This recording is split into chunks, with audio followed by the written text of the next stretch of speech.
Assalamualaikum warahmatullahi wabarakatuh. Kami mahasiswa dari STKIP DDI Pindrang, Prodi Matematika, kelompok 5 semester 3. Video ini dibuat untuk menyelesaikan salah satu tugas dalam mata kuliah Sejarah Matematika dengan dosen pengampu Ibu Asmawati SPD MPD. Kami dari kelompok 5 terdiri dari 2 anggota kelompok yang masing-masing bekerja sama dalam memenuhi tugas dengan judul materi Sejarah Perkembangan Matematika Arab.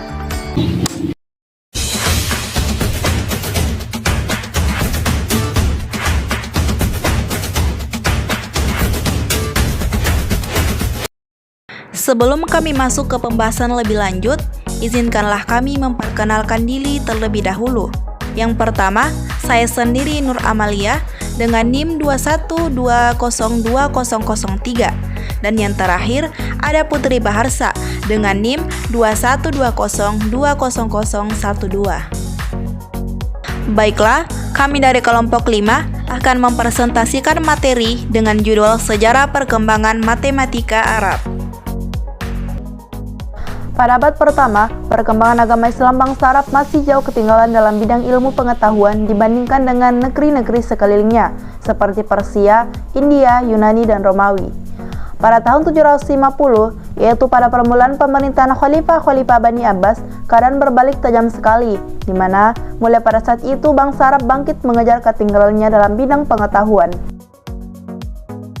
Bangsa Arab mulai mempelajari astronomi, konsep-konsep filsafat, ilmu kedokteran, matematika, dan ilmu lainnya dari Yunani, Mesir, India, Babilonia, dan lain-lainnya. Karya ilmu klasik Yunani dan India dibawa ke Baghdad, kemudian diterjemahkan ke dalam bahasa Arab. Hal ini sangat menguntungkan sekali bagi perkembangan sejarah matematika. Selama masa pemerintahan Khalifah Bani Abbas, terutama sekali pada masa Khalifah terkenal Al-Mansur, Harun al-Rashid, dan Al-Ma'mun, kota Baghdad menjadi pusat perkembangan matematika dan ilmu pengetahuan alam lainnya, menggantikan Alexandria pada zaman Yunani. Pada masa pemerintahan Khalifah Al-Mansur, karya matematika Brahmagupta diboyong ke Baghdad, kemudian diterjemahkan ke dalam bahasa Arab. Di antara karya Brahmagupta ini adalah Brahmagupta Siddhanta, yaitu buku yang berisi tentang astronomi, matematika, dan ilmu pengetahuan alam lainnya. Tidak lama setelah diterjemahkannya karya Brahmagupta ini, maka pada tahun 700, karya matematisian Yunani Ptolemy tentang astrologi yang berjudul Tetrabiblos diterjemahkan pula ke dalam bahasa Arab dari bahasa Yunani.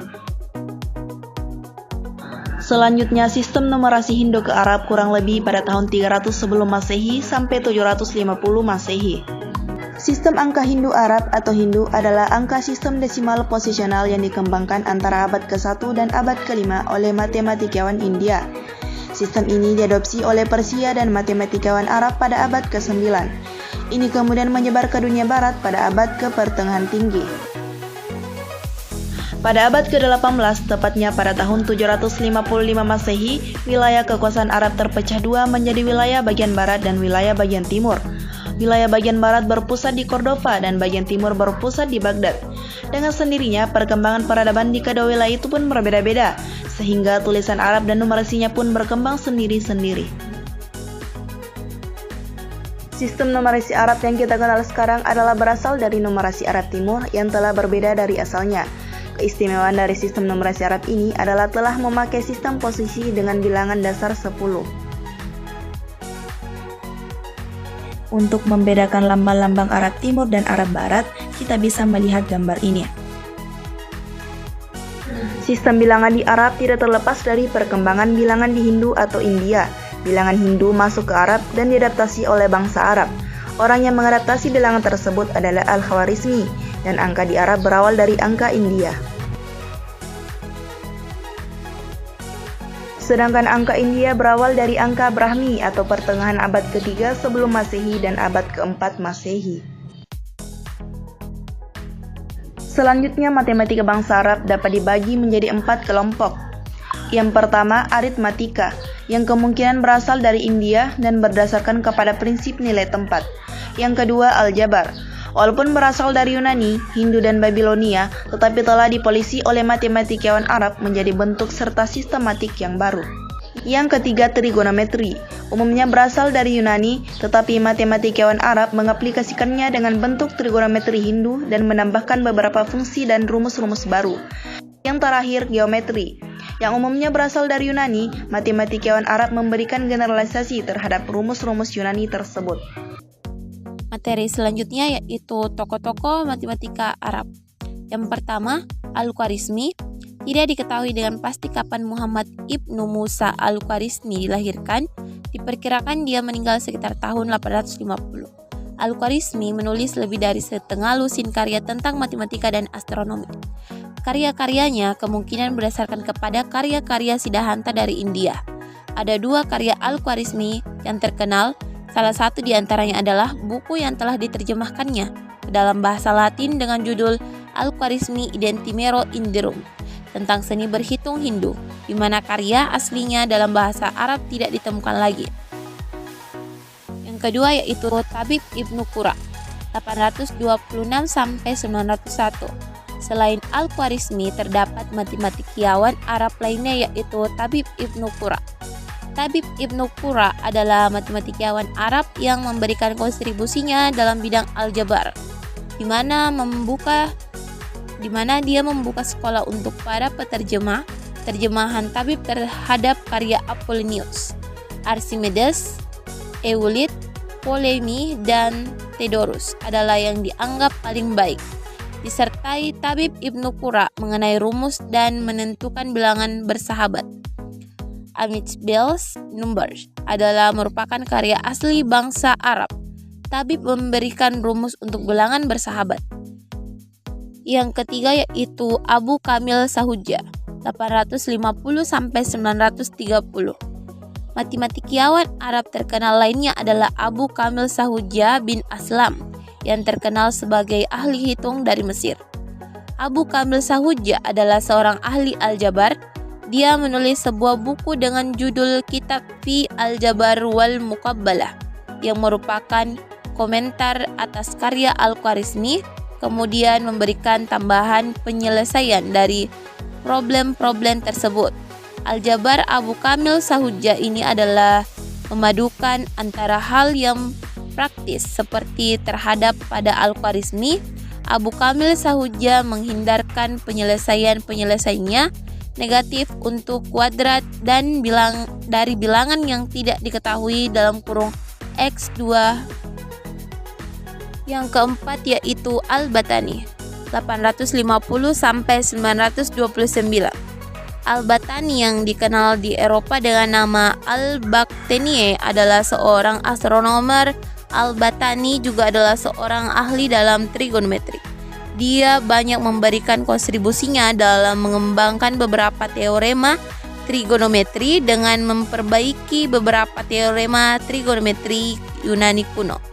Dalam bukunya yang telah diterjemahkan ke dalam bahasa Latin dengan judul De Quiantiane Stellarium tentang gerakan bintang-bintang, Al-Battani menambahkan suatu rumus untuk sudut miring, sudut segitiga bola, yakni cos A sama dengan cos B dikali cos C ditambah sin B dikali sin C dikali cos A. Yang kelima yaitu Abul Wefa 940 sampai 998. Abul Wefa dilahirkan di Persia, Iran. Dia dikenal karena terjemahannya terhadap karya Diophantus, aritmatika serta komentarnya terhadap aljabar Al-Khwarizmi. Dalam karya-karyanya, Abu Wefa menggunakan lambang bilangan Hindu. Pada zaman ini, fungsi tangan sudah dikenal dengan baik, yaitu A dikurang B tangan A, yang sama dengan rumus trigonometri sekarang. Dalil sinus yang sudah dikenal oleh Ptolemy dan Brahmagupta. Yang keenam yaitu Al-Biruni 973 sampai 1048. Al-Biruni adalah matematikiawan Arab yang menulis suatu karya yang berjudul India. Dari buku inilah orang mengetahui bahwa Archimedes sudah familiar dengan rumus ini beserta Brahmagupta. Al-Biruni memberikan penyelesaian terhadap persamaan pangkat 3, yaitu X pangkat 3 sama dengan 1 ditambah 3X. dengan menghasilkan aproksimasi X sama dengan 1, 5, 2, 15, 17, dan 13 yang ekvivalent dengan pecahan desimal yang akurat untuk 6 atau lebih. Ketujuh yaitu Al-Karki 1029.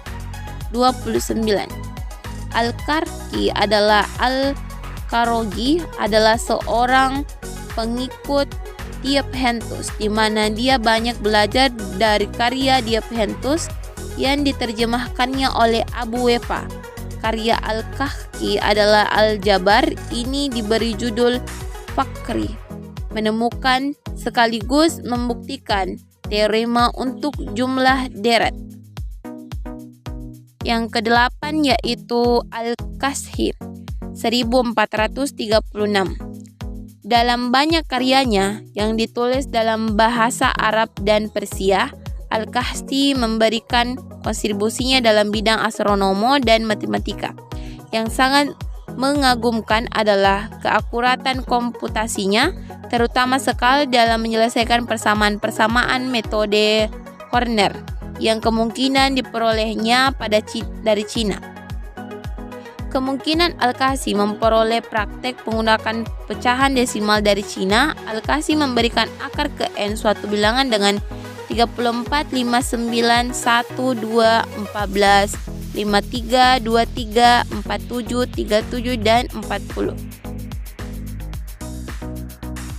Kesimpulan yang dapat kami ambil dari video kali ini yaitu perkembangan matematika Arab sesudah pertengahan abad ke-8 adalah sangat mengagumkan sekali dan mempunyai peranan serta kontribusi yang besar sekali terhadap perkembangan sejarah matematika. Pada abad pertama, perkembangan agama Islam bangsa Arab masih jauh ketinggalan dalam bidang ilmu pengetahuan dibandingkan dengan negeri-negeri sekelilingnya seperti Persia, India, Yunani, dan Romawi. Selama masa pemerintahan khalifah-khalifah Bani Abbas, terutama sekali dalam masa khalifah terkenal Al-Mansur, Harun al-Rashid, dan Al-Ma'mun, kota Baghdad menjadi pusat pengembangan matematika dan ilmu pengetahuan alam lainnya, menggantikan Alexandria pada zaman Yunani.